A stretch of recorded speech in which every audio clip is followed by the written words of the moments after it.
Ya, para no olvidarme, ok, ya. Y les voy a compartir la pizarra. Un segundito, por favor. Ya, es esta, ok. Bueno, nosotros habíamos visto la clase anterior, no sé si quedó clara la clase anterior o hay alguna duda, alguna cosa que haya quedado pendiente, o está todo claro. Señorita Zavala, por favor. Profesor, a mí me quedó la duda acerca de lo que es la derogación, que nos dijo que consultáramos. Ah, perfecto. Sí, ¿Cómo le? yo consulté y porque quedé con la duda porque en internet me salía que era anular, pero usted me dijo que no. Entonces yo Ah, estuve consultando qué era la derogación en el derecho como tal. Y me dice que no es tanto la anulación, sino como la reforma de una norma, cambiarla, no eliminarla. es efectivamente, en el campo del derecho hay que tener cuidado con las expresiones. Probablemente si nosotros buscamos, y bueno, ese es un ejercicio que yo siempre les recomiendo, que vayan siempre al diccionario. Creo que ya les he dicho eso un par de veces, ¿no? Eh, es un buen ejercicio, es ir al diccionario.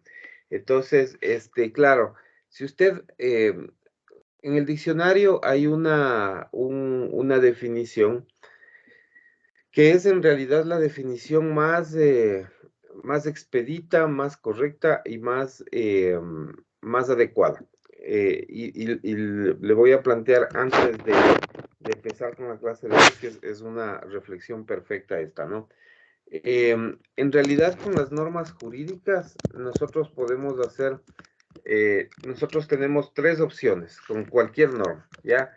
Normas jurídicas, cuando hablamos normas jurídicas, ustedes ya saben, puede ser una ley, puede ser un reglamento, puede ser un acuerdo. eh, Ustedes saben, cualquier norma jurídica um, puede sujetarse a tres opciones básicas, ¿ya? No hay más que esto. Entonces, la primera opción, o sea, ¿qué es lo que se puede hacer con la norma jurídica? Es crearla.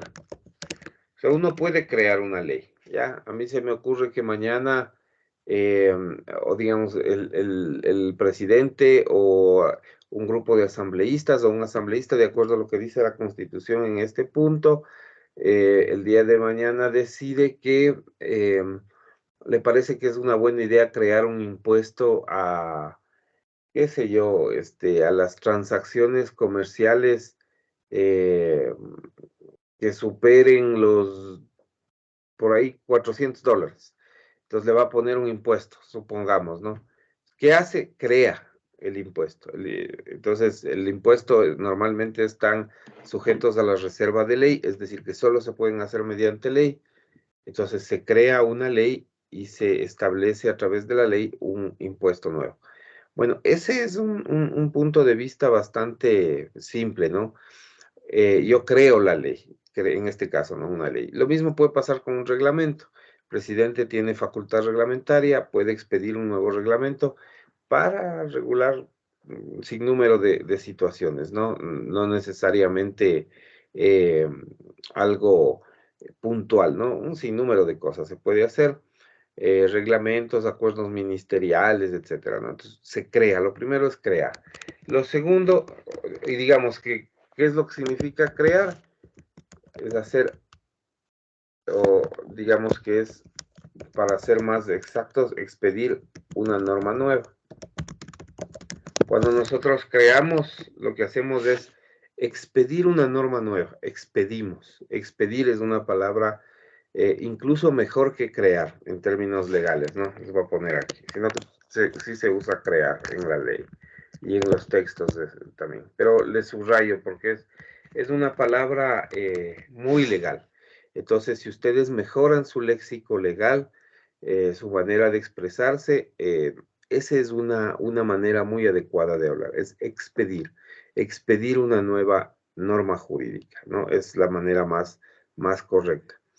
Eh, Luego, claro, ya tienen la norma creada, puede ser que en el camino digan los legisladores o el presidente de la República o quienes tienen iniciativa de ley en el camino dicen, ay, es que la ley no está tan buena, tiene algunas fallitas, hay que corregir la ley, hay que hacerle algún cambio, ¿no? Entonces, hay que modificar la ley. ¿Ya? Entonces, modificamos la ley, modificar. Entonces, esa es la segunda cosa. O sea, tenemos una norma jurídica, ¿no es cierto?, que ya ha sido creada, que la tenemos vigente, y entonces lo que vamos a hacer es, vamos a modificar esa norma, ¿ya? Entonces, esa modificación,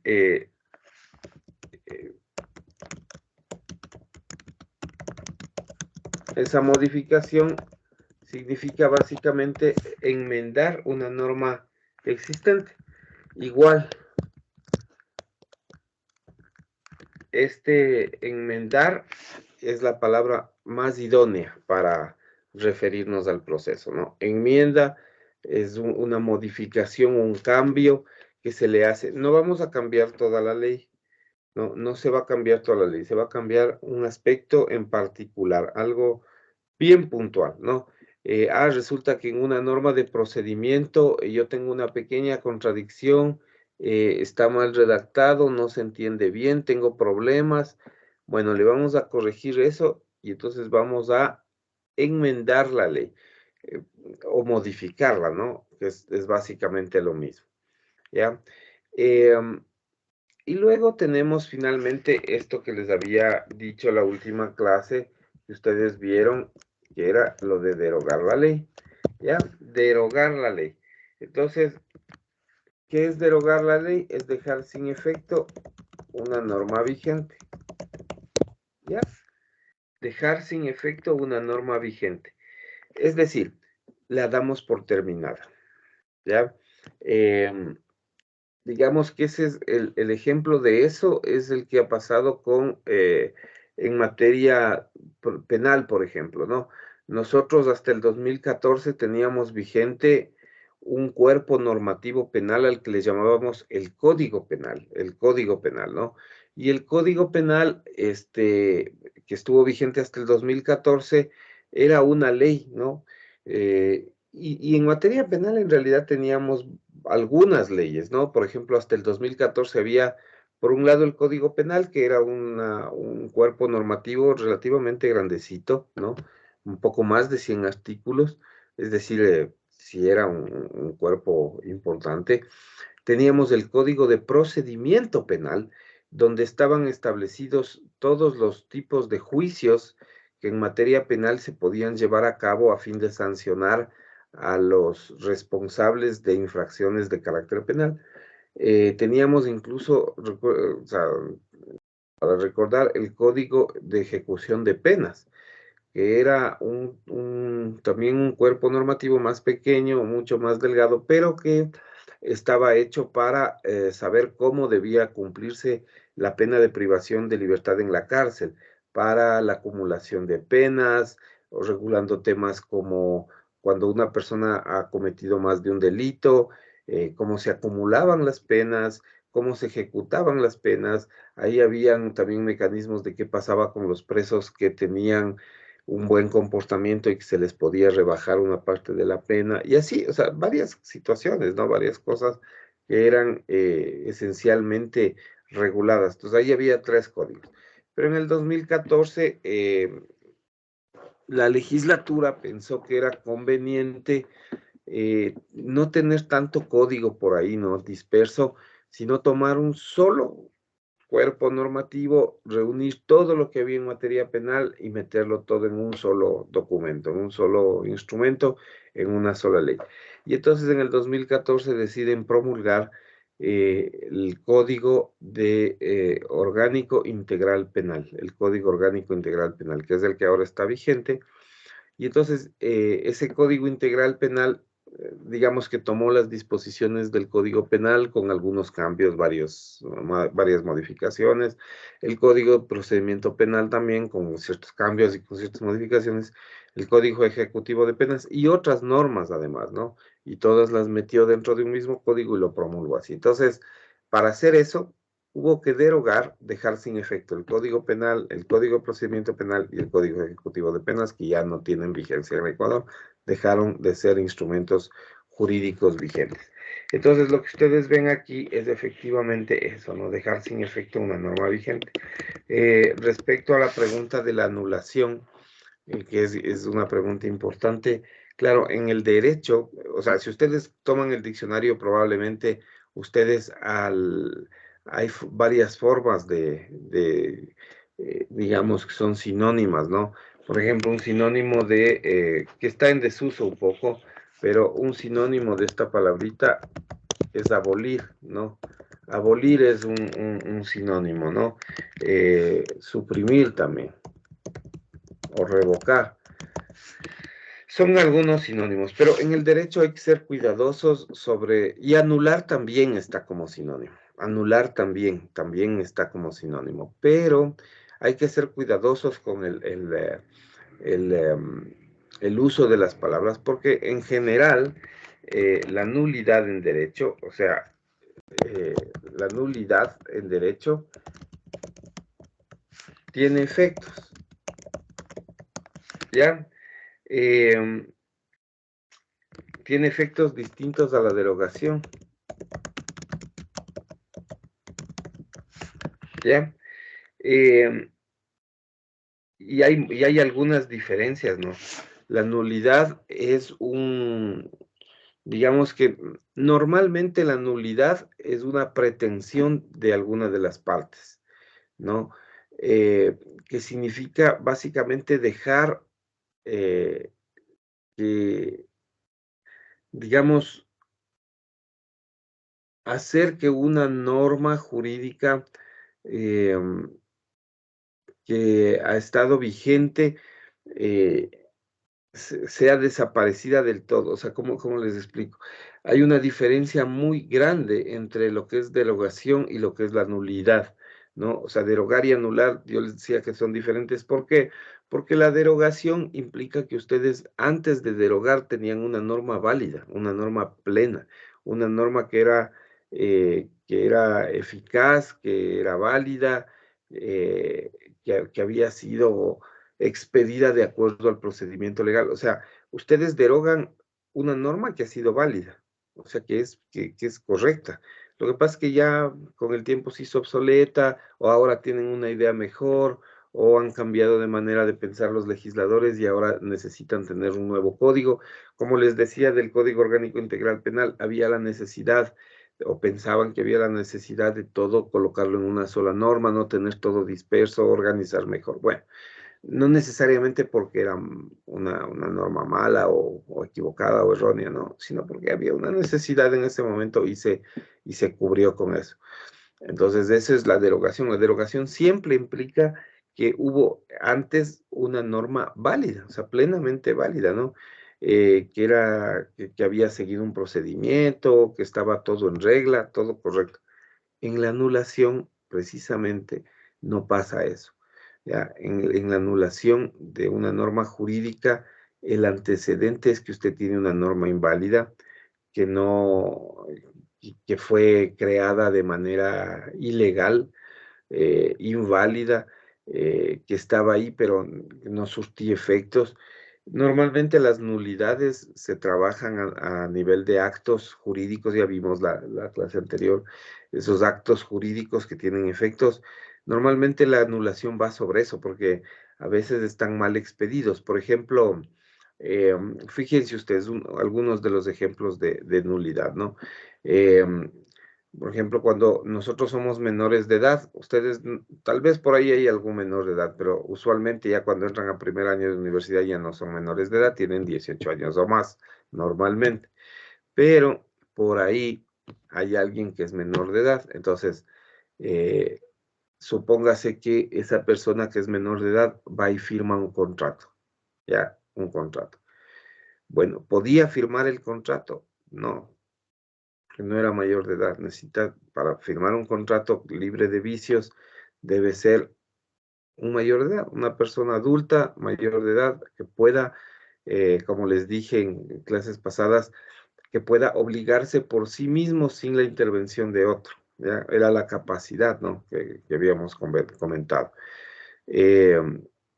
Como es menor de edad, lo que termina pasando es que ese contrato es nulo.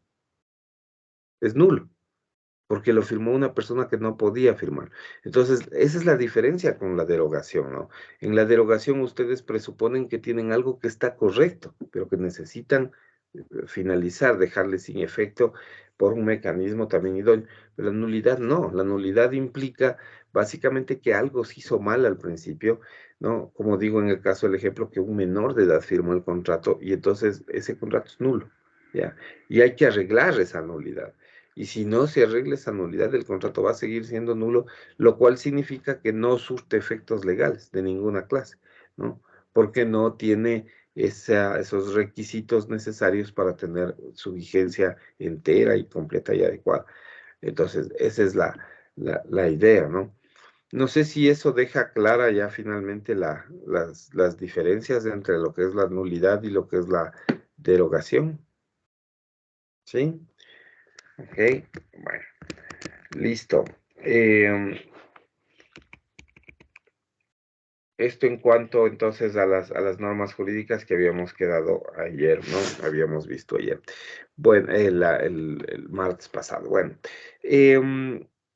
nosotros habíamos dicho que existen en la última clase 3 criterios como para identificar, 3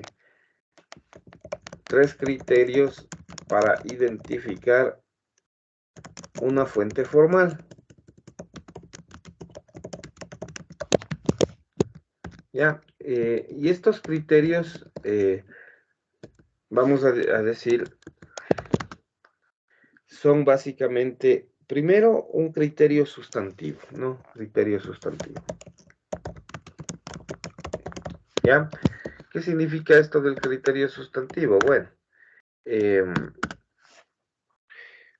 nosotros, desde el punto de vista del criterio sustantivo para identificar una fuente formal del derecho, deberíamos decir que desde este punto de vista, las normas jurídicas y las fuentes, más bien dicho, ¿no? Las fuentes son aquellas que tienen un carácter, las fuentes, digamos, del derecho son aquellas que tienen un carácter general y abstracto.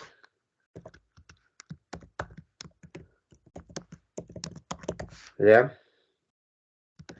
Un carácter general y abstracto. ¿Ya? ¿Qué significa esto de un criterio general y abstracto? General tiene que ver con que se aplique para todos, o para la gran mayoría, ¿ya? Para todos. Eso significa. Y abstracto, que se trata de un precepto. Ya, un precepto es un principio, o sea, son formas, digamos, sinónimas, ¿no? Una abstracción, un precepto. Eso es básicamente, digamos que es la idea básica, ¿no? Es la idea más básica del derecho, ¿ya? Entonces, las normas jurídicas y que digamos que tienen ciertas características asociadas a la generalidad y a digamos, a la abstracción, son consideradas fuentes formales del derecho. El mejor ejemplo de esto es la ley, ¿ya? El mejor ejemplo, vamos a ponerle aquí, ejemplo, la ley.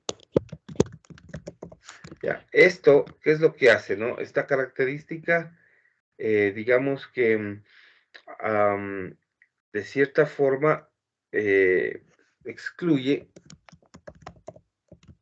normas que sean particulares y concretas. Entonces, lo que tenga que ver con, digamos, como fuente del derecho, con particularidades, con cuestiones concretas y digamos, particulares ya no son fuentes formales. O sea, se excluyen normas particulares y concretas, ¿ya? Estos ejemplos sería el contrato interpartes. Interpartes quiere decir entre entre algunas, dos o más personas, ¿no?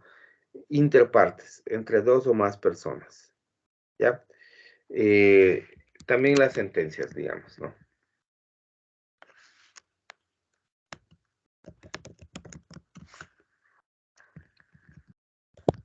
Tal vez aquí, así es.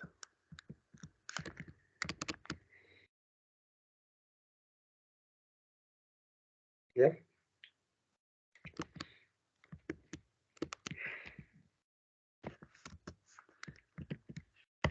Entonces, ese es un primer punto de partida, ¿no? Em, el criterio sustantivo, ¿se acuerdan ustedes vimos con ustedes el criterio de qué significa una norma sustantiva? ¿Se acuerdan? ¿Qué era una norma sustantiva?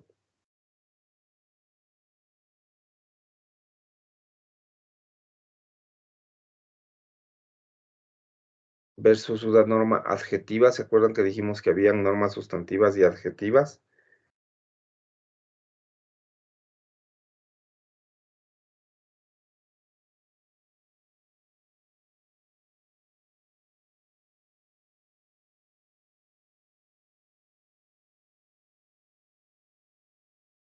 ¿No?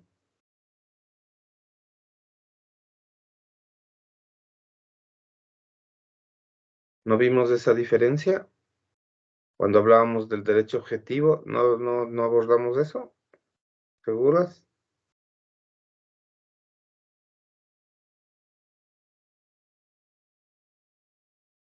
Bueno, no importa, vamos a hacer esa diferencia ya que estamos en este tema del criterio sustantivo, ¿no? Em, Cuando nosotros hablamos de normas sustantivas, las normas sustantivas son estas reglas, digamos, este conjunto de normas que hacen referencia a los conceptos. Las normas sustantivas son conceptuales, preceptuales, son conceptos, ¿no? Se refieren a conceptos. Los sustantivos se refiere a la materia. Por ejemplo, una norma sustantiva es la definición del matrimonio y la explicación de qué es el matrimonio. ¿Ya? Entonces aquí pongámosle ejemplo, el matrimonio y su regulación. O sea, ¿qué es el matrimonio? ¿No? Es el contrato entre un hombre y una mujer que se juntan para, digamos, un contrato celebrado entre un hombre y una mujer para, con el fin de vivir juntos, auxiliarse mutuamente, ¿no? Y procrear, básicamente. Entonces, esa es la definición. Eso es una norma sustantiva. ¿Y cómo funciona el matrimonio? O sea, cuáles son los requisitos, cómo se casa uno, cuáles son los efectos, que se crea la sociedad conyugal, la división de los bienes, o sea, todo eso es una norma, son normas sustantivas en el que me explican qué es, en qué consiste, cómo funciona, de qué forma se maneja, ¿no? Esas son normas sustantivas y así pueden tener un montón de ejemplos, ¿no? Normas sustantivas están, por ejemplo, en el Código Civil, ¿no? Normas sustantivas están, por ejemplo, en el Código Civil, por decir algo, ¿no? Son normas de carácter sustantivo. ¿Algún código que se me ocurre? Código Orgánico del Ambiente, por ejemplo, ¿no? Esas son, digamos, algunas de las más importantes, ¿no? Ley Orgánica del Servicio Público, por ejemplo. Esta sí es bien, porque define todo el servicio público, o sea, cómo los trabajadores, la gente que trabaja en el servicio público, qué derechos tiene, cómo son sus horarios de trabajo, sus jornadas, es completamente sustantivo, ¿no? ¿Qué es el servicio público? ¿En qué consiste? ¿Cómo se regula? ¿Qué obligaciones tienen? ¿Qué derechos tienen? Todo, ¿no? O sea, sus jornadas, sus horarios de trabajo, su capacitación, la dependencia, las órdenes que reciben, qué tipo de instrumentos tienen. Bueno, o sea, todo una definición, ¿no? Ahí está todo. Ya. Esas las normas sustantivas, son normas, como digo, conceptuales, preceptuales, en donde está, digamos, el qué, ¿no? Si te preguntas el qué es, en qué consiste, cómo funciona, cómo opera, eso básicamente es norma sustantiva. Y tienes, digamos, en contrapartida, no solo normas sustantivas, sino que tienes también lo que se llaman normas adjetivas. ¿Ya? Las normas adjetivas son normas procedimentales, es decir, de procedimiento,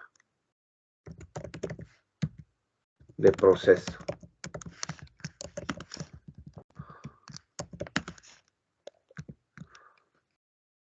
Entonces, digamos que aquí en las normas sustantivas la pregunta que cabe es ¿qué?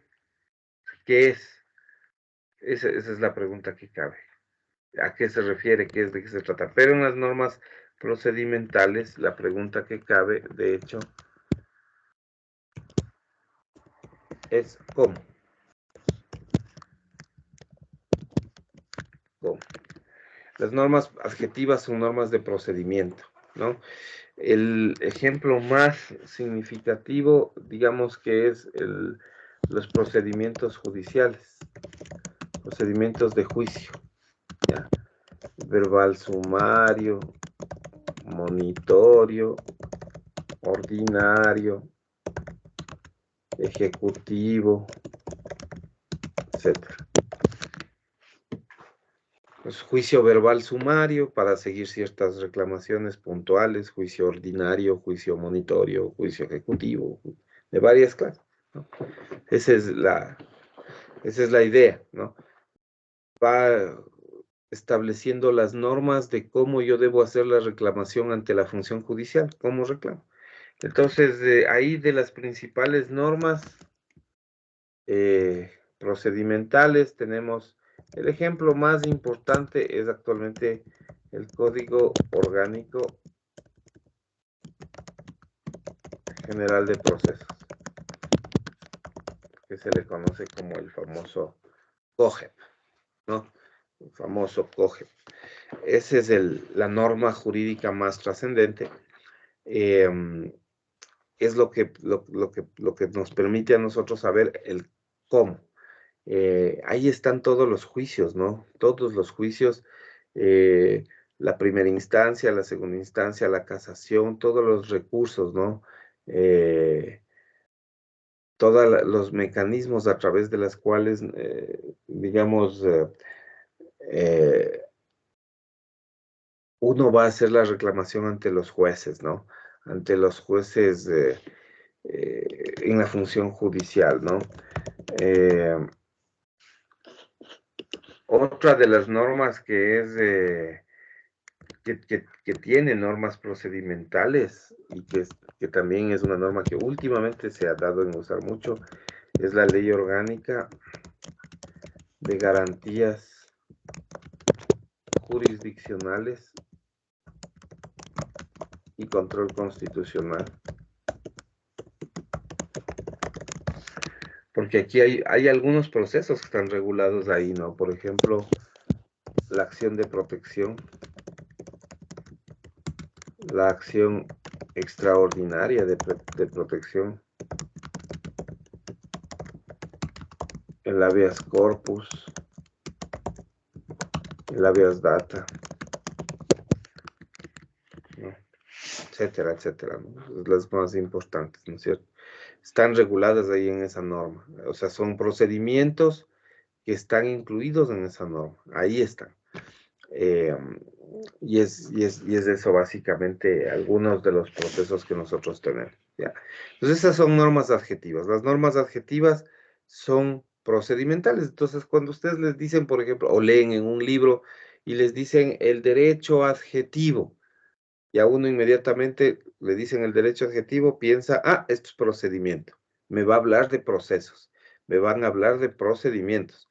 Pero si le dicen el derecho sustantivo, ah, no, me va a hablar de conceptos, de preceptos, ¿no? Me va a hablar de este tipo de cuestiones.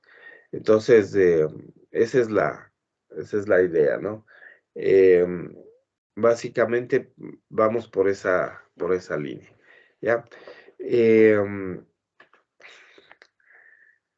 Entonces, con eso nosotros tenemos esa diferenciación. Entonces, para hacer un resumen básico y claro, para establecer cuáles son fuentes formales del derecho, un primer criterio que nos es útil es el criterio sustantivo, ¿no? Y el criterio sustantivo tiene que ver con buscar normas que sean de carácter general y que sean de carácter básicamente abstracto.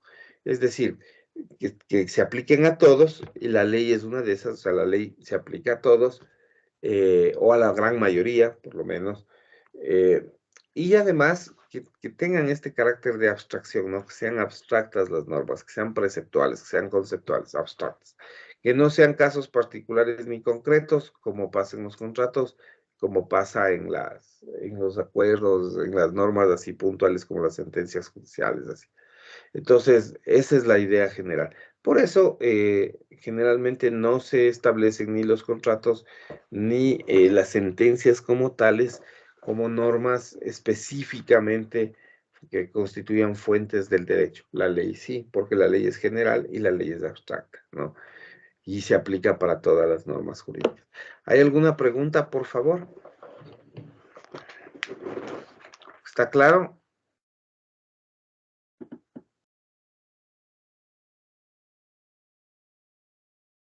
¿Está claro el tema? ¿Sí? Señorita Zavala. Señorita Robinson. No les veo muy pues, seguras, ¿ah? Señor Cuero, Sí, profe, sí estamos comprendiendo. correcto. Ya. Señor Guzmán, me parece que están que no han prendido la cámara. No, no ha sido Guzmán. Señor Ponce, Sí, profe. señorita Bernal, Sí, profesor, yo sí entendí. señorita Tello. Sí, profesor. Ok, bueno, ya. Es importante esto, ¿no? Bueno, ese es un primer criterio, digamos, ¿no? Luego tenemos otro criterio, ¿ya? Un segundo criterio, ¿ya? Es el criterio al que le vamos a llamar el criterio de eficacia erga omnes, ¿ya? Erga omnes, ¿ya? Lo primero es definir exactamente qué quiere decir esto de lo erga omnes, ¿ya? Erga omnes es una expresión en latín, ¿ya? De erga es todos y omnes es hombres, ¿ya? Textualmente esto significa para todos los hombres, ¿ya? Para todos los hombres. Pero ya hoy en día, digamos, esa es una traducción literal, ¿no? O sea, si queremos traducirle literalmente del latín al español, sería eso, para todos los hombres. Pero hoy en día esto ya no se traduce en esos términos o este criterio erga omnes. Erga omnes es una expresión que la vamos a usar siempre, ¿no? Porque la ley en general es erga omnes, entonces eh, siempre se va a hacer referencia a esta expresioncita. Eh, yo lo que digo es lo siguiente, ¿no? En general, o en términos muy, muy generales, cuando hablamos de expresiones erga omnes, estamos hablando de expresiones que son, digamos, de alcance general, ¿ya? De alcance general, ¿sí? ¿qué es lo que pasa? Es que el criterio de eficacia erga omnes normalmente sostiene que fuentes serían aquellas que tienen eficacia frente a todas las personas. Entonces, actualmente esto, ¿no es cierto?, sería, o digamos que la traducción más exacta sería para todas las personas. ¿Qué pasa? Que lo que pasa es que eso tiene una explicación que seguramente ustedes han visto o estarán viendo en Historia del Derecho, ¿no? En el antiguo derecho romano, las mujeres no eran ciudadanas romanas, ¿no? No se les consideraba ciudadanas. Los únicos que eran ciudadanos eran los hombres libres. Los hombres libres, o sea, tampoco los esclavos eran considerados ciudadanos. Entonces, si tú eras esclavo o eras mujer, y peor todavía, si eras mujer y esclava, no eras ciudadano. Ese es el tema. Entonces, los únicos que eran ciudadanos eran los hombres libres. Ellos tenían esa categoría de ciudadanos, entonces las leyes se hacían para ellos, ¿no? Para los hombres libres. Entonces, por eso es que la traducción era literal, es para todos los hombres, ¿ya? Para todos los hombres. Era así. Pero hoy en día nosotros ya no tenemos esclavismo, ya no hay esclavitud. Y nosotros hemos reconocido ya como país ventajosamente la igualdad entre hombres y mujeres hace algunos años atrás. Entonces ya no es, eso ya está esa traducción, si bien es literal, pues está en desuso. Y ahora, pero la tradición jurídica legal ha mantenido esa expresión, porque ya el latín además es un idioma que ni siquiera se habla, ¿no? Actualmente. Entonces, el tema es aquí que nosotros tenemos una tradición para usar esta expresión, pero ya en general lo que ha terminado pasando es que la idea debe traducirse como para todas las personas, o sea, para todos, ¿no? Y esa es una cuestión así directa, ¿no? Entonces, ¿qué es lo que pasa? Que al ser para todos, pues hay distintas normas jurídicas que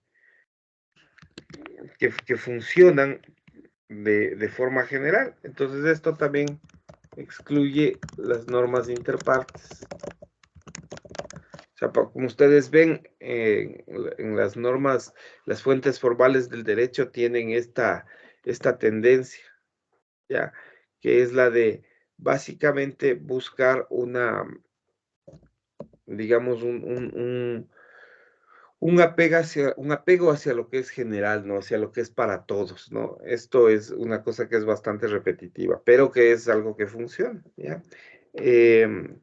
Entonces, básicamente vamos por ahí, ¿no? Ese es el sistema. Ahora, hay un tercer criterio, que es el criterio formal, ¿ya?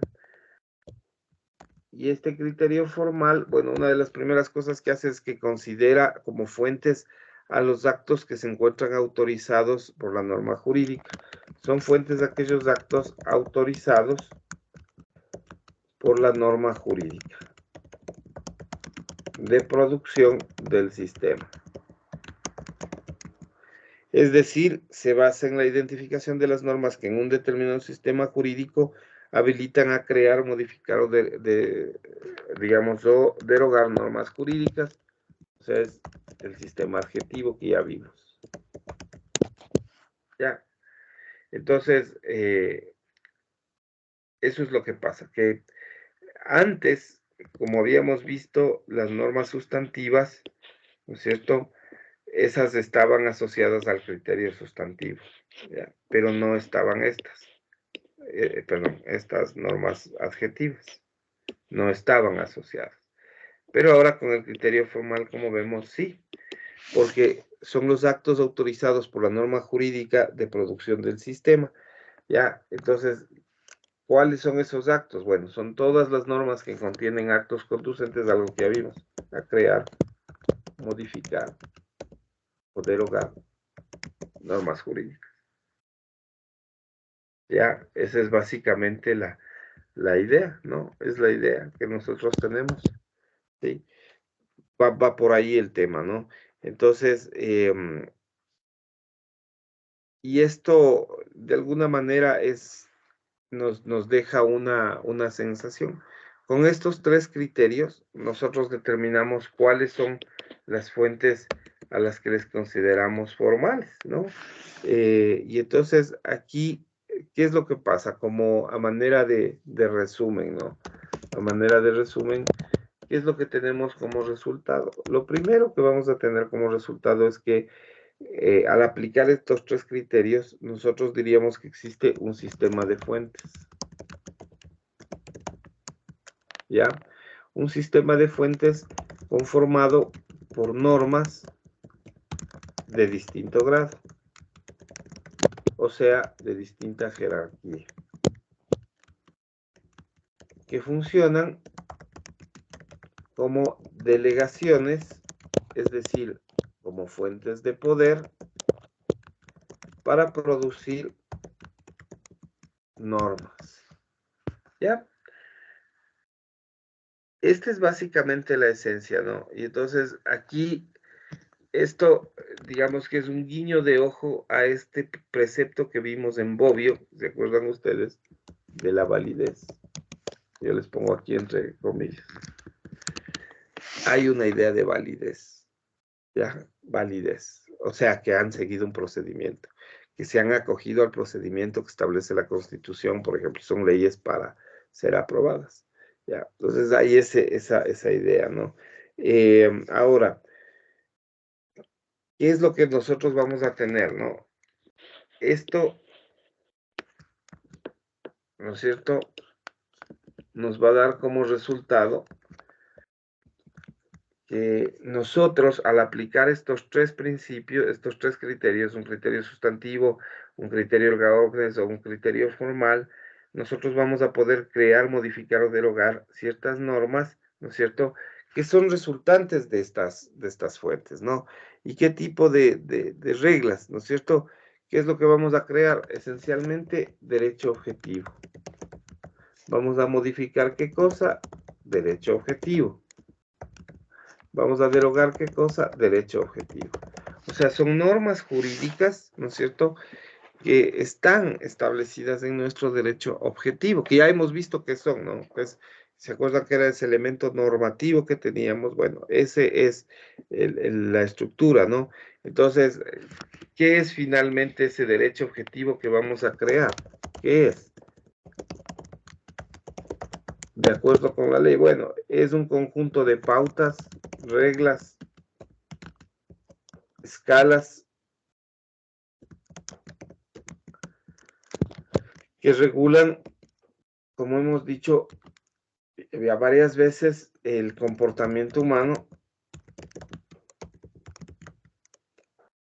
ya, y la organización social. Hemos dicho eso varias veces, ¿no? El derecho objetivo es el que crea la razón jurídica suficiente para enlazar un determinado presupuesto y un hecho determinado. Derechos, deberes y nacen y perduran y desaparecen con este, ¿no? El derecho objetivo es el único que fundamenta y crea derechos subjetivos y deberes, ¿ya? Entonces, esa es la idea, ¿no? Básicamente, ¿ya? Señorita Bernal, por favor, dígame.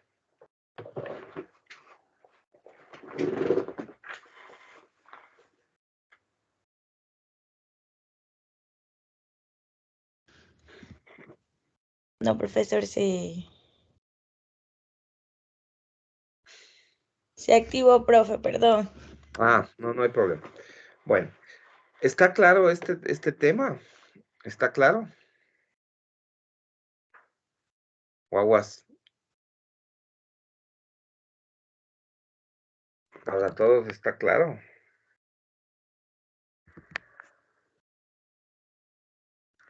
Ok.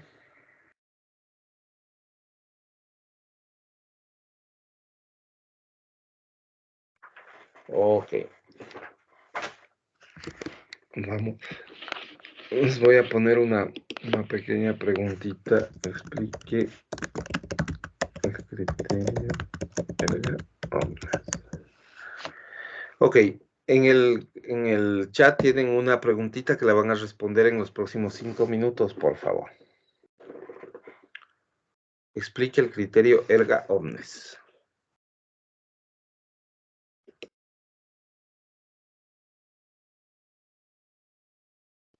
5 minutitos, wow.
Ok, está listo. A ver, veo que hay algunas confusiones respecto al tema, ¿no? No está muy claro el tema, según veo lo que han escrito. Eh, Estaba chequeando algunas de sus respuestas. A ver, este criterio erga omnes es un criterio que se utiliza para establecer cuáles son fuentes del derecho y cuáles no. ¿Ya? Nosotros en este momento estamos, digamos, como para contextualizar, nosotros estamos viendo un capítulo que se llama Fuentes formales del derecho. ¿Ya? ¿Cuáles son las fuentes formales del derecho? Y para identificar cuáles son esas fuentes formales, hay un mecanismo que está compuesto por 3 criterios. Es decir, este es, digamos, yo puedo hacer varias comparaciones, ¿no es cierto? Em, es como, qué sé yo, a ver, ¿qué podemos ver? Ya. Vamos a suponer esto. Supongamos que su mamá les dice, o nos han dicho a nosotros, a todos siempre cuando hemos sido niños, ¿no? La mamá nos dice, ve a traer una leche de la tienda, ¿ya? Anda a traer una leche de la tienda. Entonces, nosotros vamos, pero no cogemos la primera leche que se nos ocurre. O sea, no vamos y cogemos la funda de leche cualquiera, la que viene, ¿no? Porque hay criterios que nuestras mamás nos imponen, ¿no? Hay ciertos criterios, en cada casa hay ciertos criterios, ¿no? Que las madres imponen. Entonces, por ejemplo, digamos, cuando a mí, por ejemplo, me mandaban de niño a la tienda, yo tenía claro qué criterios tenía que aplicar para escoger la leche correcta, ¿ya? Eh, entonces, por ejemplo, en mi casa no les gustaba que todos los tipos de leche, les gustaba una en particular, ¿no? Que era esa, no sé si ustedes han visto, pero hasta ahora sí hay, pero es la Vita Leche, ¿ya? Esa Vita Leche era la que les gustaba a mis papás. Entonces mi mamá me decía, vaya a comprar leche. Entonces el primer criterio era, si yo encontraba otras marcas, yo no las podía comprar, porque en mi casa el criterio era que sea Vita Leche, ¿ya? O sea, ese era un primer criterio. Entonces ahí un primer criterio sería la marca de la leche, ¿ya? Entonces es un primer filtro, un criterio. Un segundo criterio que yo tenía que tener en cuenta es que yo debía tomar justamente no la leche que estaba refrigerada, sino la que llegaba en ese momento, porque habían en las tiendas, digamos, las leches más antiguas, ¿no? Las más antiguas las iban colocando en el refrigerador y las leches recién llegadas las tenían ahí enfrente. Entonces, ese era un segundo criterio. No coger una leche, digamos, que está en el refrigerador porque esa es una leche vieja. Ya, eso es lo que a mí me decían por lo menos. Yo iba y hacía eso. Ya. Y una tercera característica era, no cojas la leche de cartón, porque esa leche es más cara. ¿Ya? Era un criterio de precio. Entonces ahí yo tengo 3 criterios. Entonces yo ya me voy a buscar la leche, y entonces me dan la instrucción de que vaya a buscar la leche, y tengo 3 criterios para buscar esa leche, ¿ya? Entonces el primer criterio era marca. Si era una marca diferente a la que les gustaba en mi casa, yo no podía llevar esa leche. Ya, le eliminaba. Si es que sí había, un segundo criterio era, ojo, date cuenta que no esté metida en el congelador, porque eso quiere decir que es leche vieja, ya, que es leche más vieja. Y queremos una leche más fresca. Entonces, toma la leche que está fuera del refrigerador, porque esa es la que llega más pronto y es la que la venden, ¿no? Más pronto. Y 3, si es que tú ves que hay leche de funda y leche de cartón, toma la leche de funda porque esa leche es más barata. Ya, esos son 3 criterios. Entonces, yo llegaba a la tienda, buscaba los 3 criterios, cumplía los 3 criterios, llevaba la leche a mi casa. Esto de las fuentes del derecho funciona más o menos así, más o menos de la misma manera. Los tres criterios que hemos visto son criterios para buscar fuentes formales del derecho. ¿Ya? Esos tres criterios que hemos planteado, el criterio sustantivo, el criterio erga omnes y el criterio formal, son parámetros para buscar normas que sean fuentes del derecho. O sea, son parámetros, son criterios para buscar fuentes del derecho. Entonces ahí lo que va a pasar es que nosotros vamos a ir y vamos a decir, bueno, lo primero para saber si es una fuente formal del derecho o no, es saber si cumple el criterio de sustantividad, es decir, el criterio sustantivo. ¿Esto qué quiere decir? Vamos a averiguar si esa norma que vamos a investigar si es fuente del derecho o no, es abstracta y general. Eso es lo primero que vamos a ver. Si es abstracta y general, ha cumplido el primer criterio de digamos, como para ser considerada fuente del derecho, ¿ya? Sea abstracta y general. Entonces, leemos, buscamos y decimos, esta ley es abstracta y es general, ¿no? O sea, tiene conceptos y tiene, digamos, y se aplica para todos. Es un segundo criterio, Después de si vemos si es abstracta y general, nos vamos a un segundo criterio. Y ese segundo criterio tiene que ver con este criterio erga omnes, es decir, si se aplica para todos. Ya no solo si es general, o sea, general quiere decir para todos, pero también para la mayoría. Entonces no es un criterio así tan definitivo. Pero cuando ya me dicen erga omnes, ahí sí ya no tengo para dónde perderme, porque yo ya no solo tengo que buscar que sea conceptual y que sea para la mayoría o para todos o para la mayoría del menos, sino que ya ahora sí tengo que asegurarme de que sea en realidad para todos, para todas las personas, ¿ya? Ese es un segundo criterio. Y un tercer criterio es este criterio formal, ¿no? Formal. ¿Cuál es este criterio formal? Aquí el criterio formal es que efectivamente la norma jurídica tenga por objeto crear otras normas, crear, modificar o derogar otras normas. Crear, modificar o extinguir otras normas. Si la norma que yo estoy buscando es capaz de crear, modificar o derogar otras normas, también vale.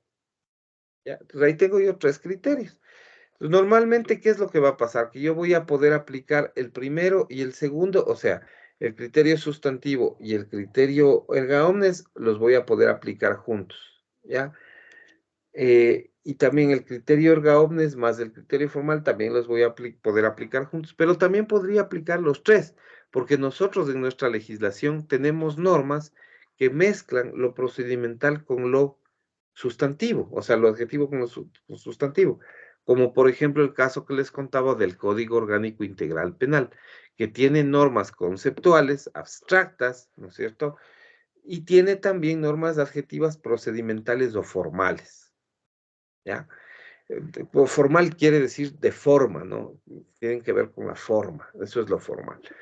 Entonces, nosotros podemos aplicar todos esos criterios y en base a esos criterios llegamos a la conclusión de que en esencia una de las normas generales que pueden ser consideradas como elementos formales, como fuentes formales del derecho, son las leyes en general. Ese es un ejemplo básico. ¿Por qué? Porque tienen carácter general, porque tienen carácter erga omnes, porque son sustantivas y porque también son formales. Entonces, la ley es el ejemplo por excelencia de una fuente formal, ¿ya? Pero entonces, insisto, ¿no? Los criterios formales son parámetros que nos permiten a nosotros saber si una fuente es formal o no. ¿De acuerdo? Sí. Ya, entonces, yo a veces me arrepiento de contarles ciertas cosas porque no quiero llamarles a confundir, ¿no? Este tema de que se traduce, lo erga omnes se traduce como para todos los hombres, eso es digamos, es una explicación que tiene que ver con lo histórico, pero no tiene que ver con el concepto actual que se maneja de lo erga omnes. Erga omnes es para todas las personas, esa es la traducción. Pero les contaba un poco de historia, o sea, de dónde viene, como para que se enteren, pero no es la traducción para todos los hombres hoy en día. Hoy en día, si ustedes les piden traducir erga omnes, es para todas las personas, no para todos los hombres, ¿no? Y no tiene que ver, digamos, la explicación de la historia del derecho, que es una historia más amplia, con lo que digamos, se conceptualiza hoy en día. Entonces, eso a tener en cuenta, por favor, ¿no? Según lo que estaba viendo, algunas cosas. Y otra cosa que por ahí vi en una de las respuestas me dice que lo erga omnes incluye a lo interpartes. No, no incluye, excluye, ¿no? Lo interpartes es individual. Cuando nosotros hablamos de normas interpartes, queremos decir de normas que se refieren a dos o más personas puntuales, no a todas, a dos o más puntuales. O sea, interpartes quiere decir entre partes, y eso es individual, eso es totalmente individual. Entonces, una norma interpartes, como un contrato o como una sentencia judicial, no son fuentes formales del derecho. ¿Ya? No son fuentes formales. Sí, ojo, ¿no? Ojo, porque eso en un examen no pasa, digamos. Entonces, esos son temitas que hay que tener como bien puntualizados y bien, digamos, bien entendidos, ¿no? Eso básicamente, ok. Bueno.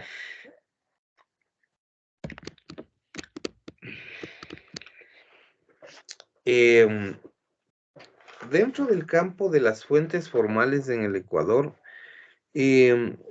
habría como hacerse algunas preguntitas, ¿no? Lo primero es,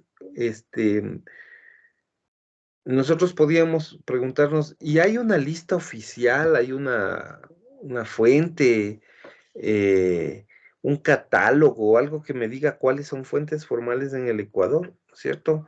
Y la respuesta podría ser sí, sí hay una lista, sí hay un instrumento en donde me dan una lista de cuáles serían las fuentes formales del derecho en el Ecuador, ¿ya?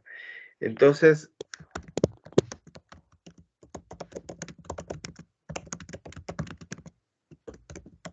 ese catálogo, esa lista de fuentes formales en el Ecuador está constituido por el artículo 425 de la Constitución. ¿Recuerdan ustedes que abordamos el tema de la Constitución? Abordamos la jerarquía de la ley, la jerarquía de las normas jurídicas, ¿se acuerdan?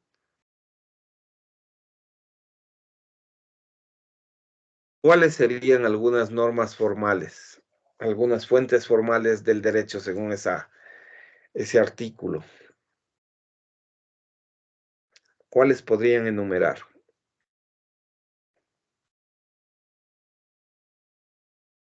Algunos ejemplos.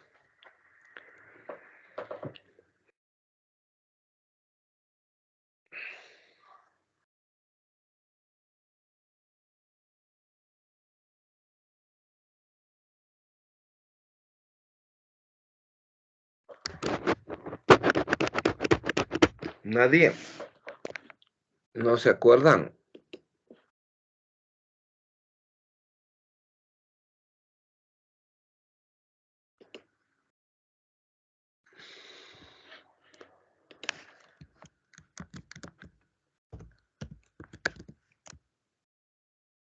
Profesor, la Constitución podría ser. La Constitución, correcto. La Constitución, esa es una fuente formal clarísima, la Constitución. Muy bien, perfecto. ¿Cuál más?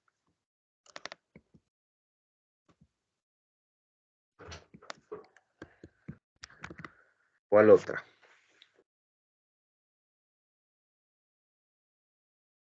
Artículo 425, ¿no tienen a la mano?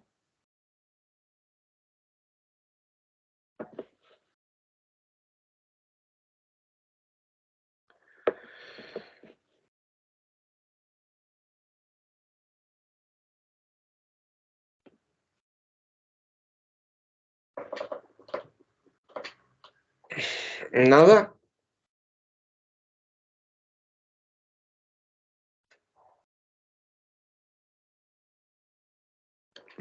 Bueno, les va a quedar de Dice, tarea. A ver, profesor, dice, aparte de la Constitución, dice tratados o convenios internacionales. los tratados o convenios internacionales, muy bien, sí, claro, ese también. ¿Qué más?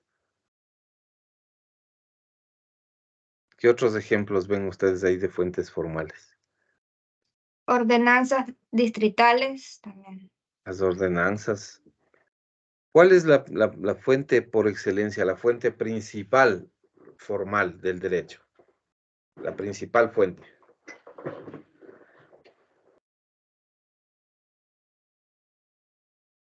Que está ahí en el 425 también.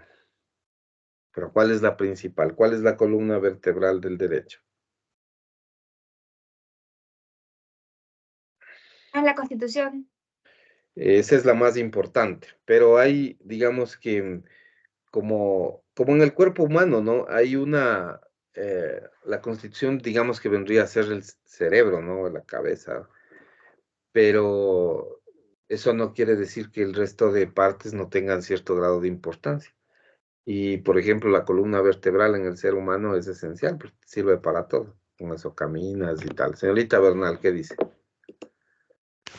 Profesor, una pregunta. ¿La legislación es fuente formal? La legislación es la fuente formal más importante. Así es, la ley. ¿Sí? La ley. Es correcto. ¿Sí? La legislación, la ley. ¿Ya? Esa es la fuente formal más importante. ¿Ya? De todas, ¿no? De todas. Esa es una que hemos ido dando como ejemplo, además, ¿no es cierto? Bueno, esa es la idea, ¿no? La idea general es que en la Constitución está un listado de normas que forman parte del ordenamiento jurídico, que además tenemos ahí algunas cosas, ¿no? Que es importante. Entonces, cuando nosotros hablamos del 425, estamos, digamos que refiriéndonos de manera directa a un, a ver, un segundito que quiero mostrarles la Constitución en este punto. Un segundito. A ver, ¿dónde tengo la Constitución?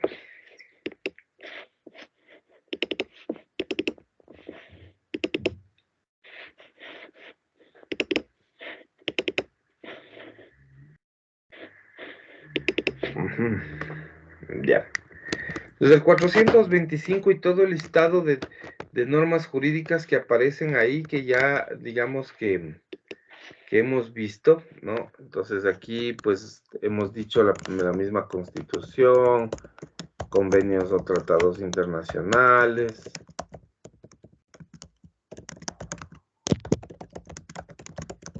la ley, hemos dicho ordenanzas, pero también hay otras cosas, ¿no? Como reglamentos, decretos. O sea, siempre que tengan esas características, ¿no? O sea, que sean, que cumplan el criterio sustantivo, que sean erga omnes, que sean formales, bueno, siempre y cuando tengan eso.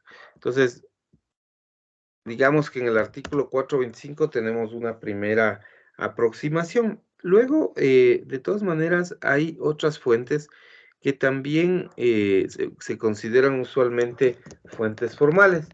En el artículo 185, por ejemplo, de la Constitución también, tenemos una referencia directa principalmente a lo que es la jurisprudencia, me parece, ¿no? Déjenme chequearles el artículo. ¿Dónde está?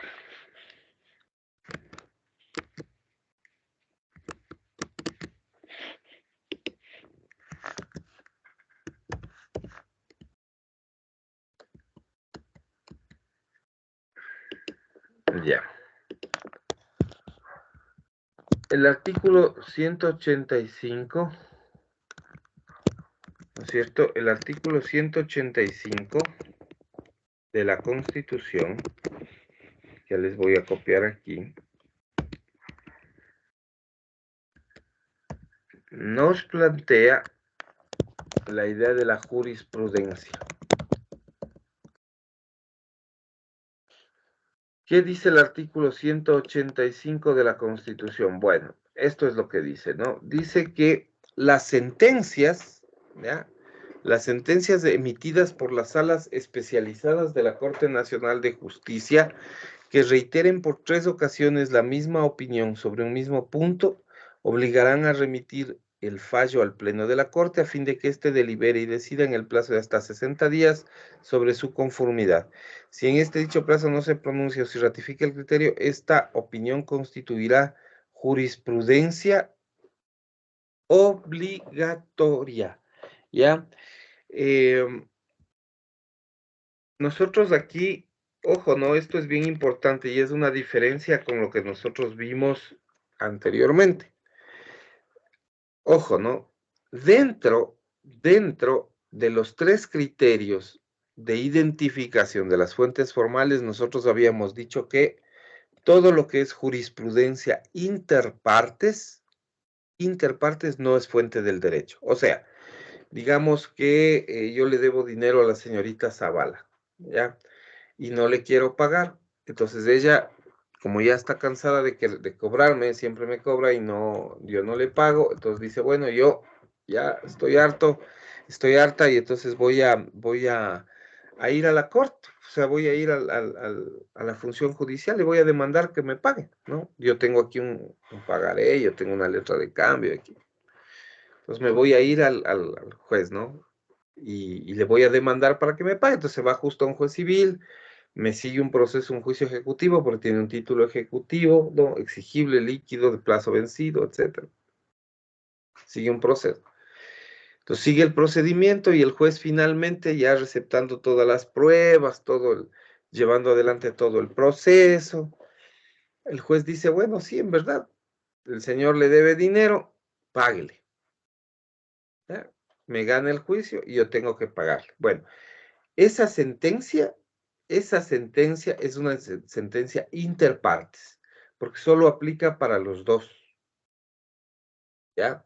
Entonces el juez a mí me ordena que le pague a la señorita Zavala, ¿ya?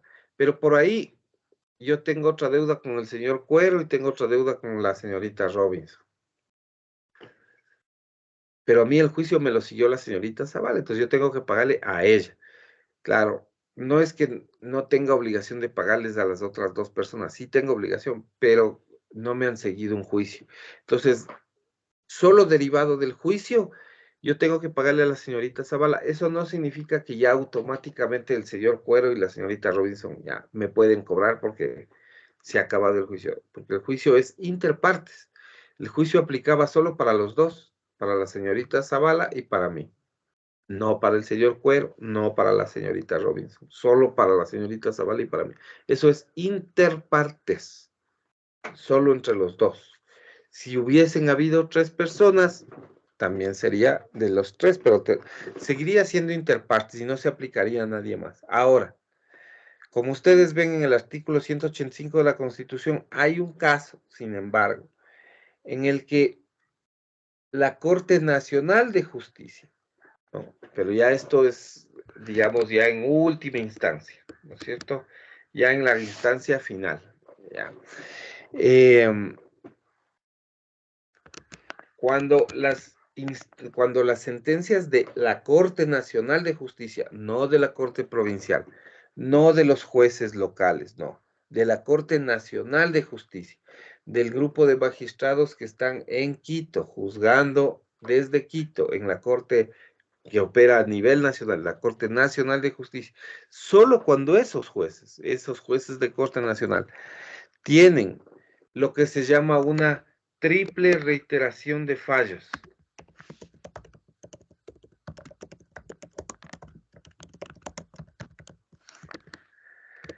Es decir, que han habido 3 casos que se refieren más o menos a lo mismo, deudas, por ejemplo, ¿ya? Deudas. Y que los 3 casos fallan igual. 3 jueces de la Corte Nacional de Justicia, 3 magistrados, en distintos casos, fallan de la misma manera. Entonces hay 3 procesos, hay una triple reiteración de fallos y lo que les dice digamos, la Constitución les dice, vean, cuando por 3 veces la Corte ha tenido una misma opinión, y cuando dice la Corte no es que dice todos los jueces de la Corte, no.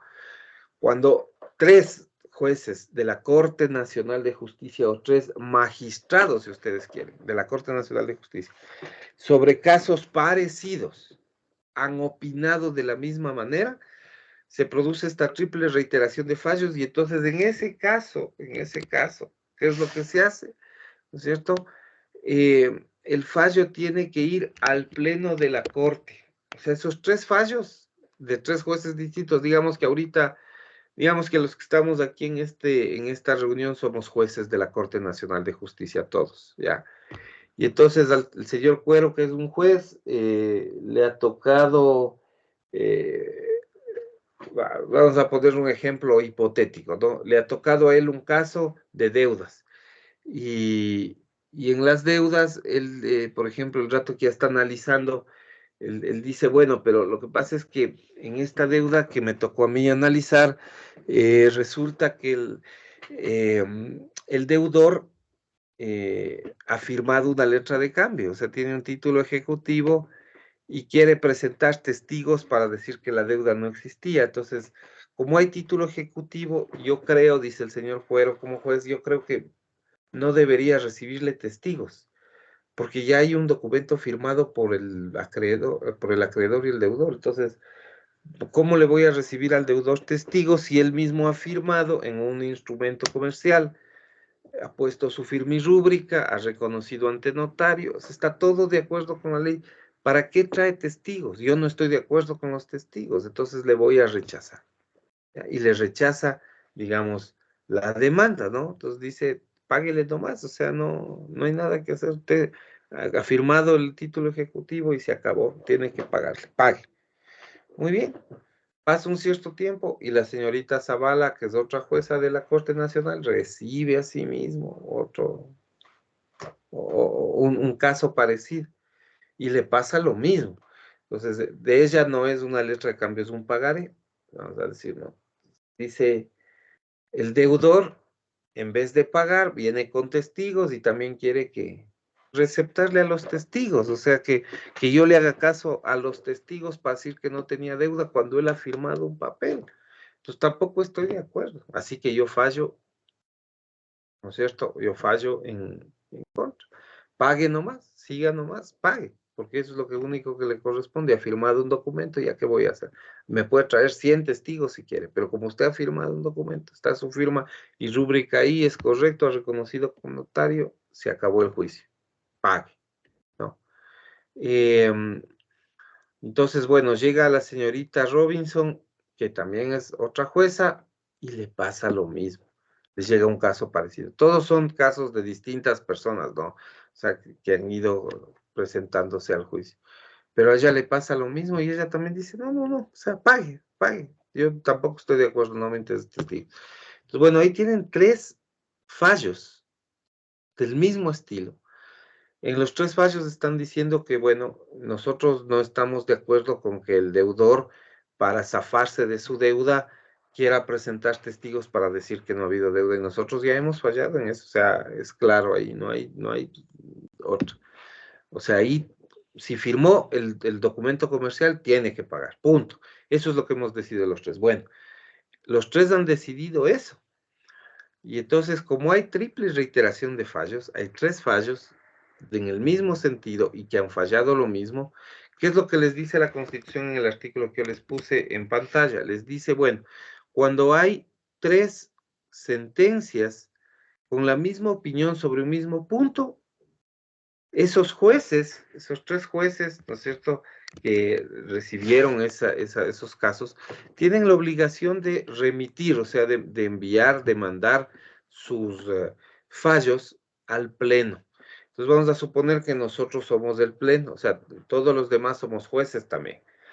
Pero como ustedes hicieron una triple reiteración de fallos, tienen la obligación de enviarlo al pleno. Nosotros estamos aquí en el pleno, nos reunimos y nos ponemos a discutir efectivamente. Entonces empezamos a ver, a deliberar, a decidir, ¿no es cierto?, si nosotros estamos de acuerdo o no con esas decisiones. Entonces, una vez que se ha presentado, nos dan un plazo, como el pleno, que quiere decir todos los jueces reunidos. Ese es el pleno, ¿no? El pleno quiere decir la reunión de todos. Ya, dicho sea de paso, ¿no? Eso es como una definición. La reunión de todos, eso es el pleno. Entonces, cuando les dicen a ustedes el pleno de la Asamblea Nacional, ¿qué quiere decir eso? La reunión de toda la Asamblea. Punto. O sea, todos los asambleístas reunidos. Eso es el pleno. En las Cortes también, el Pleno de la Corte Nacional de Justicia es todos los jueces de la Corte reunidos. Punto. Entonces, digamos, nosotros ya nos hemos reunido, nos hemos citado y empezamos a conversar.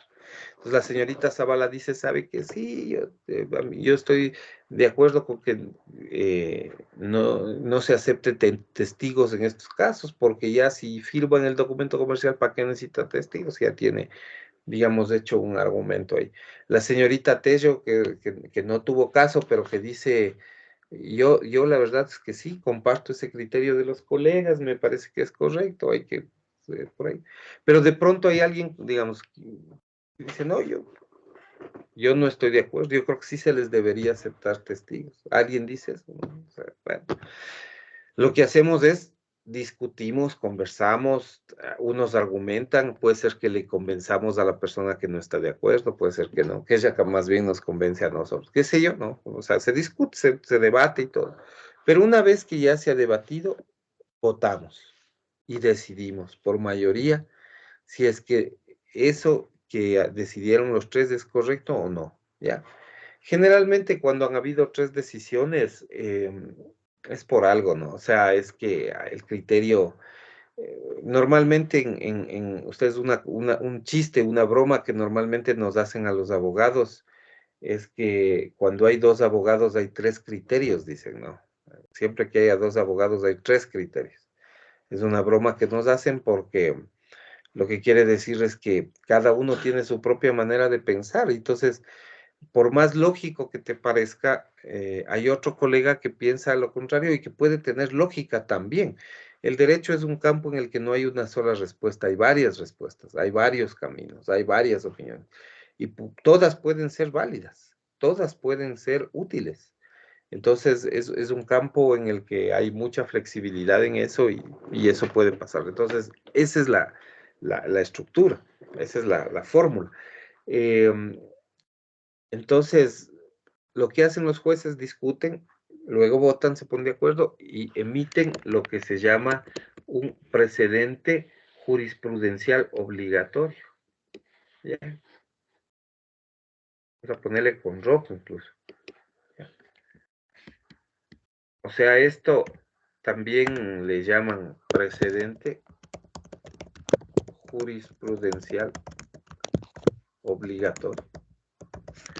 ¿Qué es lo que significa eso? Que si la Corte en el Pleno decide efectivamente que ya no se acepten testigos para probar la existencia o inexistencia de una deuda, si es que la Corte decide eso, eso se vuelve precedente jurisprudencial obligatorio. ¿Y eso qué es lo que pasa? Se vuelve erga omnes. O sea, ya deja de ser aplicable para interpartes, o sea, deja de ser individual. Se aplica ya para todos. Entonces, los siguientes casos que vengan a la Corte, ¿no es cierto?, ya van a tener que aplicar ese criterio, obligatoriamente. No es que si yo quiero, si yo puedo, no, se vuelve obligatorio, porque la Corte ha decidido que por triple reiteración de fallos se ha vuelto un precedente de aplicación obligatoria. Entonces, eso le hace erga omnes, eso le hace formal. Entonces, deja de ser digamos, una fuente individual, deja de ser concreta y pasa a ser general y abstracta, pasa a ser erga omnes, pasa a ser formal. ¿Ya? Y entonces, claro, ahí sí se vuelve fuente del derecho, la jurisprudencia se vuelve fuente del derecho. Entonces, en síntesis, ¿no? Según el artículo 185, la jurisprudencia es una fuente formal junto con la ley, junto con la Constitución, junto con los convenios internacionales. ¿Pero cuándo? Cuando ha habido una triple reiteración de fallos y la Corte en el Pleno ha decidido que esos fallos se han vuelto un precedente de aplicación obligatoria para todos los jueces. ¿Ya? Eso, porque eso va a significar que cualquiera que tenga un proceso judicial en ese sentido va a tener que acogerse a lo que le dijo el juez de instancia, en este caso la Corte Nacional de Justicia, le dijo que tiene que hacer. Y eso ya se aplica para todos y para todos los casos. ¿De acuerdo? ¿Está claro esto? Sí, guaguas. Verán que hay que quedar clarísimo, se va complicando más adelante. Si tienen alguien una duda, tiene que irla despejando lo más rápido posible, ¿no? Hay otro artículo que también habría que digamos que matizar, que es el artículo 336. ¿Dónde tengo? A ver, les voy a pasar este artículo.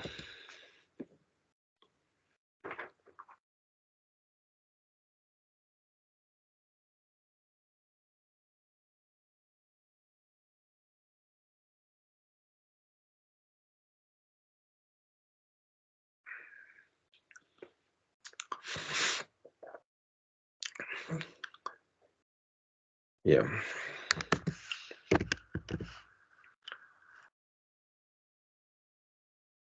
A ver, ¿dónde le tengo?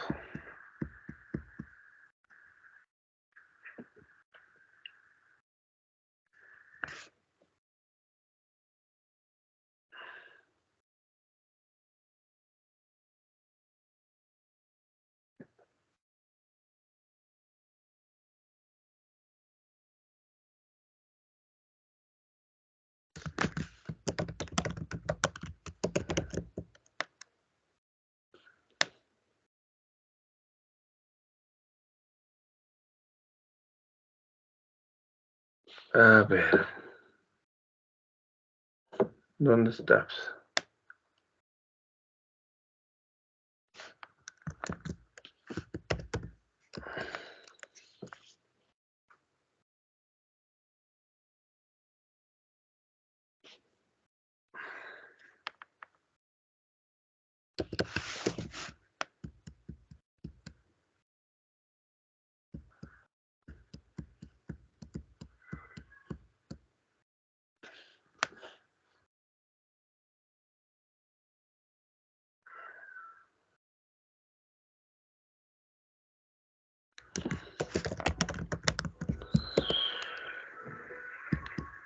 Ujú.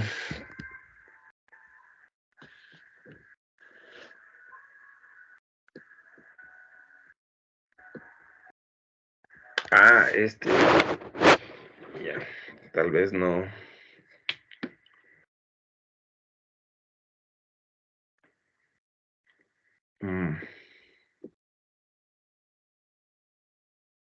Tal vez no. No. A ver. Ya.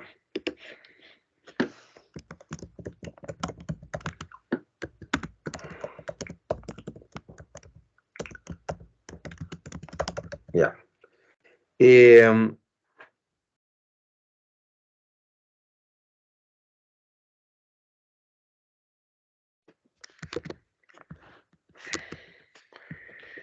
Otra de las normas que, digamos, forma parte de esto es el artículo 2 del Código Civil.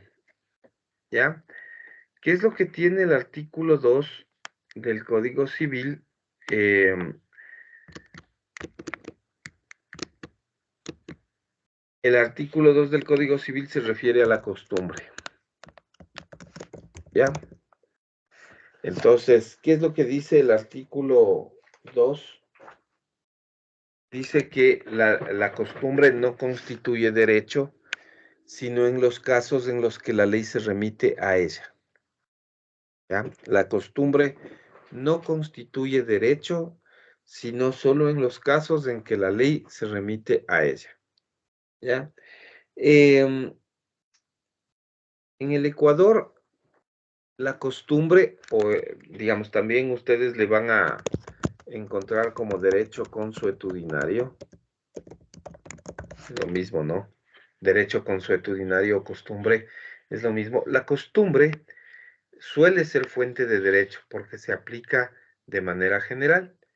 Entonces hay algunos casos, ¿no? Y aquí o sea, el principio general es que la costumbre, como les decía, la costumbre no constituye derecho,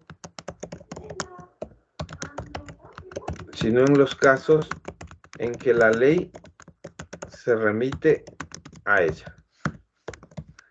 La costumbre no constituye derecho, o sea, no es en principio una fuente del derecho, sino en aquellos casos en los que la ley así lo determina. O sea, normalmente las costumbres no son derecho, o sea, no, las costumbres que nosotros tenemos no constituyen una forma jurídica de fuente, ¿no? Pero hay casos en los que la ley sí, sí se remite a la costumbre. Entonces, hay algunos ejemplos. Uno de los ejemplos, digamos que puede presentarse, se da en materia laboral, en materia del trabajo. ¿Qué es lo que pasa en materia laboral? Algunas veces, algunas ocasiones, cuando nosotros generalmente buscamos trabajadores jornaleros, ¿no? A veces uno tiene, pues, habrá personas que tienen unas fincas, que tienen tierras en donde hacen sembríos y tal. Normalmente ahí lo que sucede es que se contrata personal que va a hacer trabajos de carácter agrícola, o sea, son jornaleros, son personas que viven de esto, ¿no? De hacer trabajo en la tierra, de sembrar, de cosechar, de cuidar los sembríos y todo eso. Entonces, a veces cuando los terrenos son muy grandes y se necesita mucha mano de obra para eso, eh, se presenta este tipo de trabajo en campo. Pero en el campo, digamos que hay ciertas formas que son tradicionales, que tienen que ver con la costumbre. Entonces, por ejemplo, una de las cosas que es tradicional es el tema de fijar el salario. O sea, ¿cómo fijas tú el salario con un jornalero? ¿No? Tú realmente le ofreces pagarle una cantidad y el jornalero acepta o no acepta. Pero en la ruralidad, o sea, en lugares rurales donde hay mucha presencia de jornaleros, los sueldos se pactan por costumbre. O sea, yo no sé, pues digamos que a un jornalero que va a hacer un trabajo de desbroce o de cosecha, se le paga, no sé, $500, supóngase, al mes, aunque no se les paga así, se les paga por día, ¿no? Por día o por semana, generalmente. Entonces, pero bueno, digamos que sumado todo eso, les da $500 al mes. Entonces, a veces, sobre todo cuando es gente nueva que es recién llegada, o sea, que empieza recién a trabajar, le dicen, bueno, a usted le vamos a pagar los 500 y acuerdan y empiezan a trabajar, pero a veces la gente no está conforme y demandan, ¿no? Demandan. Entonces, ese tipo de contratos son difíciles de hacer principalmente porque las personas que van a trabajar no han adquirido los conocimientos suficientes como para leer o entender un contrato. Muchos de ellos no saben firmar o leer ni escribir. Entonces, no hay contratos escritos. O sea, gran parte de esos contratos son contratos de costumbre. Entonces, yo le digo al jornalero, le digo, oiga, venga y trabaje, pues aquí en mi finca, le voy a pagar $500. Él viene, pero no firmamos contrato, ¿me entienden? No hay contrato firmado. Eso solamente es un acuerdo verbal. Puede pasar eso, sí, en derecho puede pasar eso. Pero ese contrato verbal tiene validez jurídica, porque reporta el acuerdo de las partes. Hay dos partes que se pusieron de acuerdo en el precio, en el horario, en todo. Entonces, ¿qué es lo que pasa? Que ahí quien fija los salarios es la costumbre. Entonces, a veces hay conflictos y hay peleas. Entonces, digamos, le demandan al contratante o al empleador, le demandan en la corte y le dicen, lo que pasa es que aquí el señor no me ha pagado 3 meses, por decir algo, ¿no? Entonces, claro, hay que probar que no le ha pagado. Y lo primero que hay que probar es que efectivamente hubo relación laboral. O sea, que en realidad esa persona trabajó para mí, porque si no trabajó para mí, ¿qué sueldo le voy a pagar si no fue mi empleado? Entonces, ese es uno de los primeros problemas que se presentan en esta materia. Y como no hay pruebas porque el señor no firmó contrato, como no tengo roles de pago porque el señor no puede firmar, no sabe leer ni escribir, entonces ahí se produce un primer ejemplo de lo que es el derecho consuetudinario. Entonces, ¿qué es lo que pasa? Ya no hay problema, señorita Zavala. ¿Qué es lo que va a pasar? Lo que va a pasar es que efectivamente el juez va a tener que considerar que en ese lugar las cosas se hacen por costumbre. Entonces, ¿cuáles van a ser las pruebas? Ahí hay muchas pruebas testimoniales. Entonces, los testimonios le van a decir, vea, lo que pasa es que en este lado del país, aquí se acostumbra a pagar $500. No está escrito en ningún lado, no hay contrato, no hay una ley, no dice en ningún lado, pero todos lo saben, porque es la costumbre del lugar, que te paguen $500 y que tú trabajas de lunes a sábado, por decirte, o de lunes a viernes, pero hasta tales y tales horas. O sea, no está en ningún sitio, no hay en ningún lugar. Pero la ley en ese caso, si dice el Código del Trabajo, dice que nos remitimos a la costumbre, ¿no? Yo creo que tal vez, a modo de ejemplo, déjenme ver si tengo a la mano, porque no tenía el código actualizado, el Código del Trabajo. Déjenme ver si es que les puedo mostrar incluso.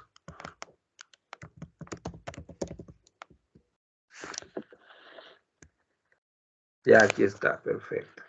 Perfecto. Aquí la ley se remite a eso. Les voy a mostrar, ¿no? Para que tengan un ejemplo real, ¿no? Este es real. ¿Ya? Este es real. Vean lo que dice el Código del Trabajo. Este es el artículo 8. Les voy a copiar así igualito. Igualito. Es un ejemplo, ¿no? Esto es un ejemplo. ¿Ya?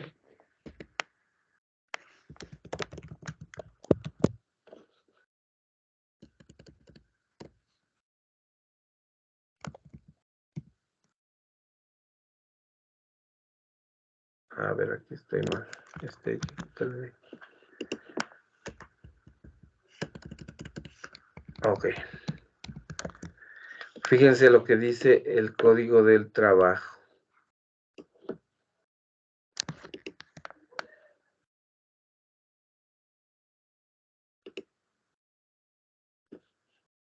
Ya.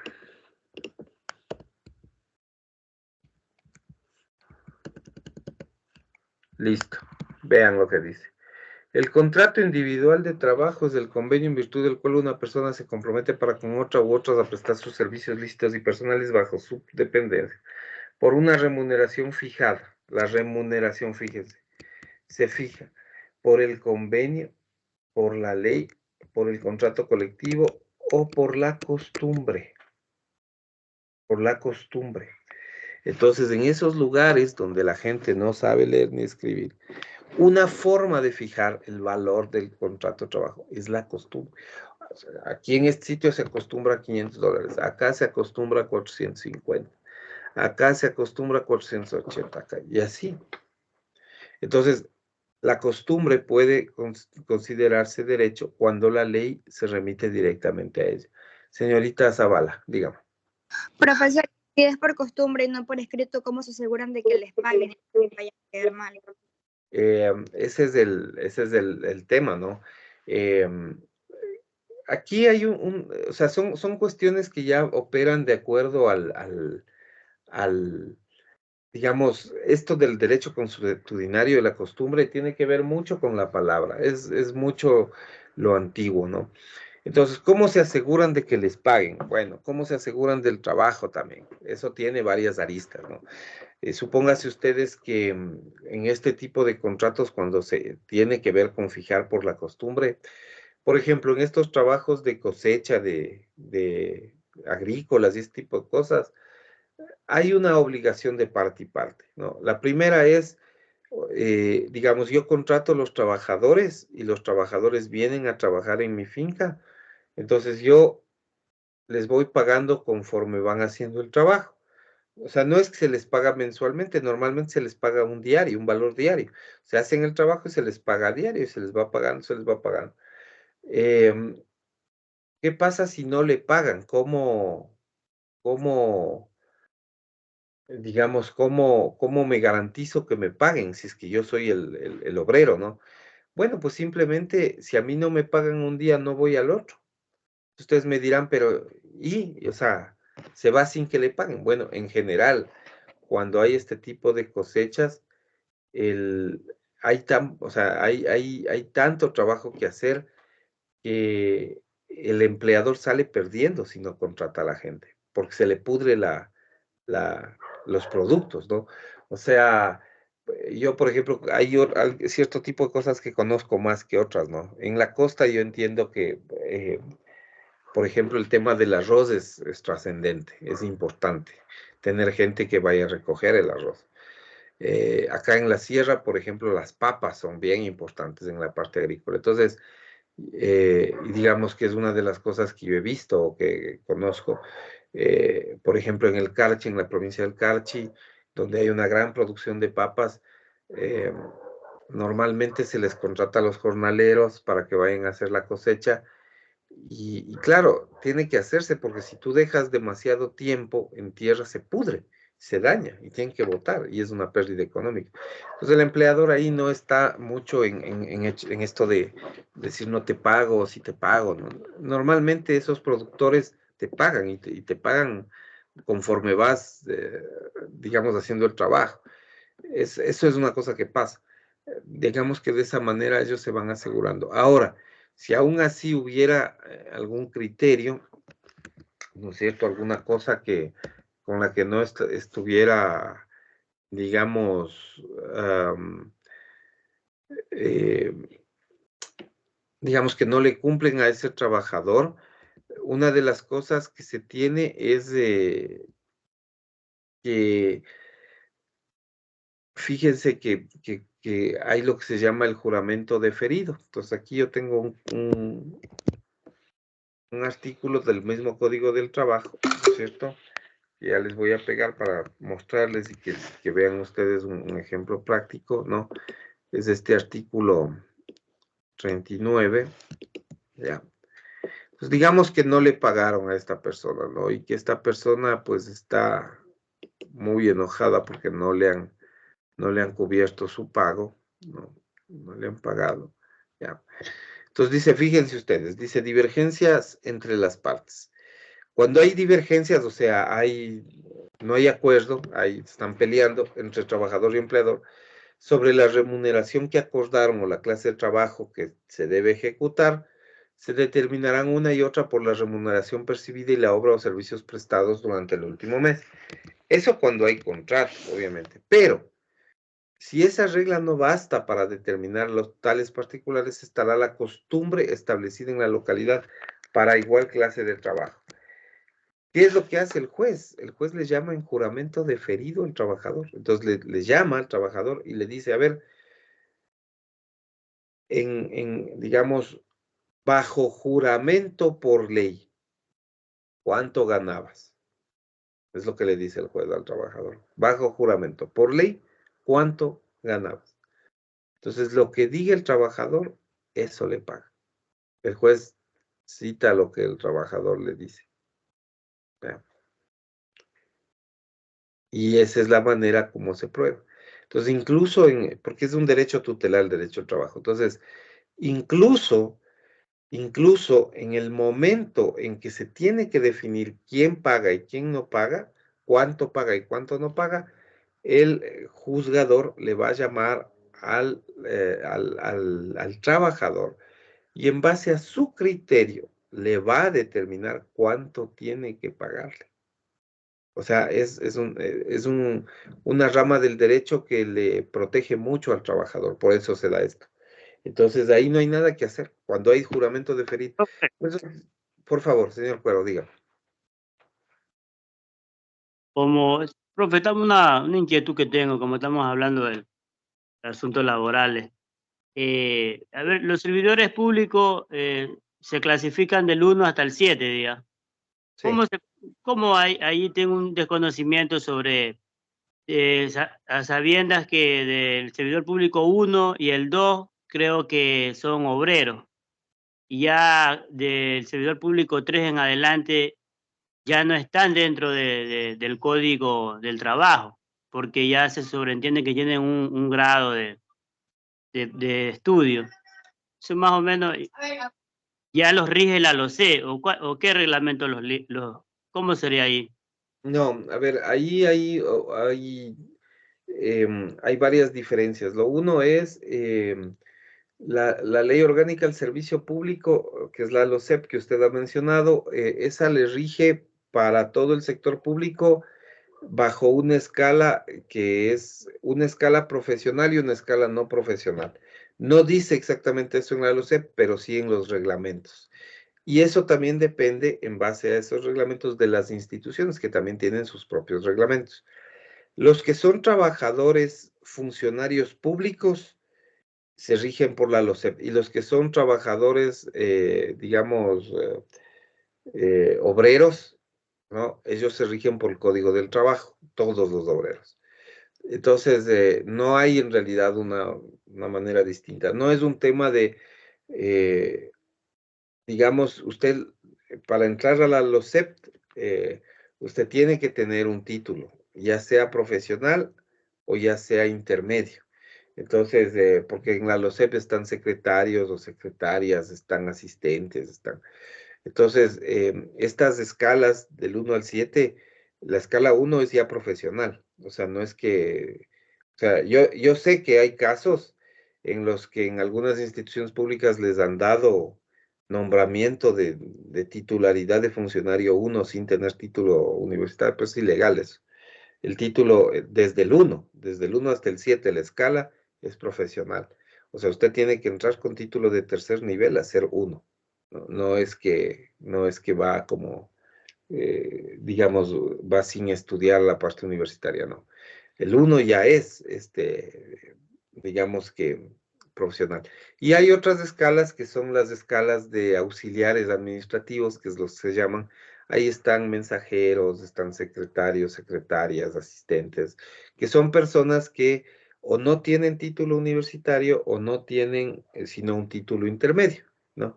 O sea, secretariado ejecutivo, ese tipo de cosas, ¿no? Entonces, pero ellos también tienen escalas, o sea, ellos también van del 1 al 7. Entonces, asistente 1, asistente 2, asistente 3, asistente 4, sí.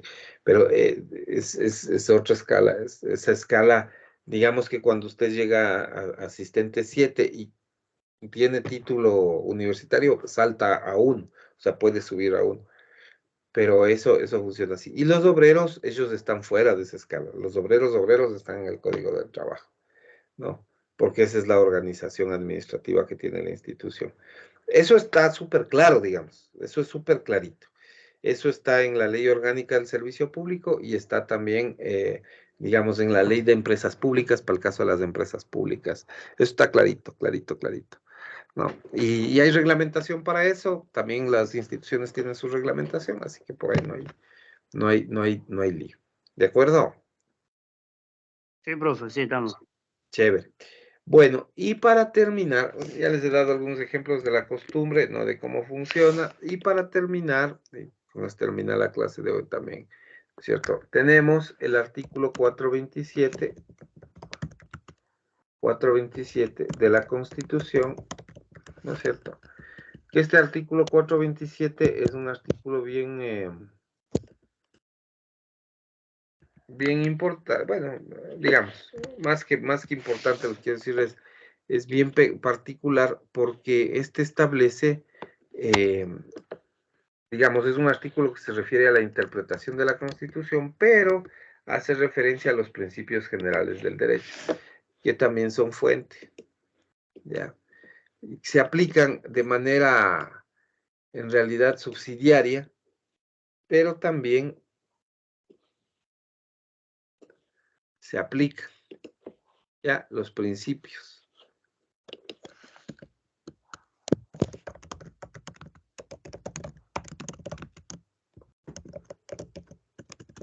Son los principios generales del derecho.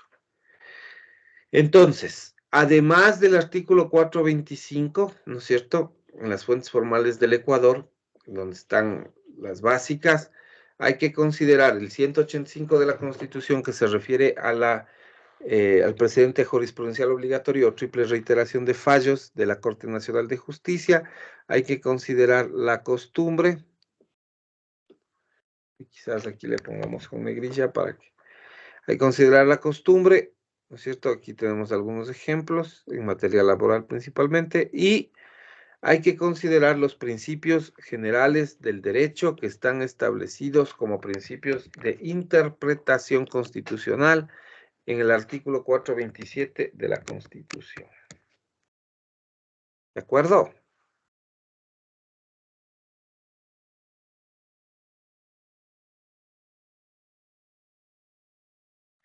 Bueno, eso es básicamente. El examen de esta semana no lo pude cargar, fue una semana difícil para mí, realmente bien complicada, porque con todo esto de las festividades de la ciudad, cerraron un montón de lugares en los que normalmente se hacen trámites y se trabaja, y he tenido que, contrariamente, me ha tocado trabajar el triple porque no ha habido ciertos servicios, y entonces ha sido un poco complicado esta semana, pero el examen de esta semana lo voy a cargar hoy, para que ustedes lo rindan hasta el día domingo, por favor, para que lo puedan hacer el examen de esta semana, ¿no? Tómense un tiempito entre eso. A eso de las 11 de la mañana ya está cargado su examen, para que lo puedan rendir desde hoy hasta el día domingo. Eso sería, guaguas. Si no hay ninguna otra pregunta, entonces nos despedimos hasta el martes.